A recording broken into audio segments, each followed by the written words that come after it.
Does she know her options? Like, you got full custody, you got sole custody, you got joint custody. Like, the thing is, I was reading on it myself, Yeah. and I was like, okay, it says it's got the pros and the cons of it. And one thing I learned as me going to, like, I got a court on the 22nd, and people don't know, Rising Ground is what Rising Ground, like, really is like rising among, like me as a father, as like, Right. I can give a person tools, like, as a parent advocate, we both, I sit on conferences with both parties, you know what I'm saying? So it's like, that is just what I do when I have cases, or I have like a person that, because they just started a parent advocate program, right? They started where I came from, a fatherhood intuition program, and what the facilitator at that program seen something in me as fathers, and that program actually focuses is on fathers, and what they do is, maybe it's good that they separated sometimes, because what I learned is that maybe when he could say amongst other fathers, he probably get that understanding. Maybe he could come around. So it's like, to answer your question, there's sometimes they give a father a chance to, or to answer your thought of it. Maybe it's not, you should see it through, really, to be honest with you. Just me being a father, and I'm not even taking his side, because I was in the conference, and I know, as you being a mother, you wants the best for your child. You want to grow up, and I'm learning more as you told me. I didn't even know you was Korean, and I didn't know. Really? Nah, I didn't even know, to be real with you. I didn't know you was Korean. Yeah, And then, it's like a lot of my friends that did go through like ACS and stuff. They told me, girl, I don't know too many Asian girls that go through ACS. And I was like, yeah, really? because, like, you know what's so crazy? I didn't know the background of the culture of, like, and it's not to be joking, and it's not nothing to just, like, your story is like, your testimony, everybody, it's like this. Everybody wants somebody to have a testimony, and then the course will make it look like a messimony. It's a thing I rap, so I put the words together. Like, the testimony can't always be your testimony. Like, the only reason it becomes your testimony when two parents, they can't see eye to eye. If they can't see eye to eye, it comes to a common ground. There's where it's times where y'all bump heads, and then that's where the situation get ugly when it's a build up. You know what I'm saying? But what I would advise and advocate is that, on your side, unless you get so ugly that he not gonna listen to me just speaking from a father.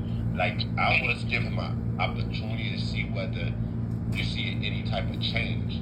Because sometimes people will speak that they gonna change. Oh yeah, baby mama, I'ma do this to get better, to get back into good grace with you. Exactly. But at the end of the day, the good grace is just to show you that they got good grace with you.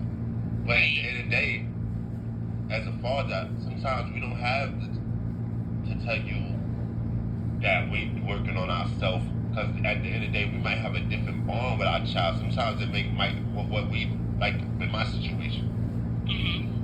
I have a situation where me and my baby mom, I don't want to talk the details. It was just like we'll have a situation where we'll disagree. We might have a situation that we might disagree. I'm gonna give an example. Oh, baby daddy, you said you was gonna get this. You're gonna get this ready, because my baby was born April 10th, and she was a newborn. So a lot of things was due to COVID. I was kind of not agreeing with a lot of things, and it was messy stuff. I had to deal with it. Deal with that. I didn't want to go into details, but my whole thing that got me upset is that my baby mom was the type of person, she shall leave outside, right? And that's a good tool to do if you're arguing.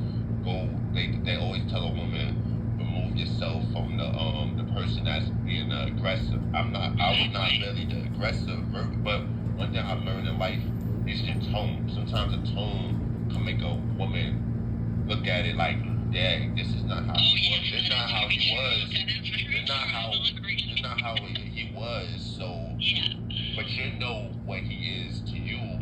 But the ACS people gonna look at him like, okay, this is not. He needs some more supervised, and there's nothing wrong with him to get more supervised. realize, but as long as you know your worth, meaning like you know that a woman instinct is like, damn, this nigga probably playing the system. Cause a lot of fathers can play the system, cause, and then you gotta look at it like I look at it like this. You got a new child, it might be a help combined. He probably don't want you to, he felt embarrassed being speaking around for the ACS people. So I would say, as my advocate, as advice to you, like maybe you see where I don't know if the relationship is tarnished. Maybe you don't want to be with him no more. That's your business. But what the thing is, what I stressed about, or what I learned on my own self, is that the conversation should be more healthy for the child, and at the end of the day, it should be conversations. It should be conversations that gotta be short. Like, and you gotta take breathing. Like one thing with you, I'ma say, take breathing things. Like if you see a text message, or if y'all texting amongst each other, if you see that text message and coming into a maturity text message that's looking like, okay, this ain't nothing that is talking about my son or daughter or whatever. You got a son, right? If it's nothing that's talking about it, that's not leading them to think about, oh, are you picking my son up, or you got pampers or this, that. If it's not nothing positive, then that's, you see the flag there.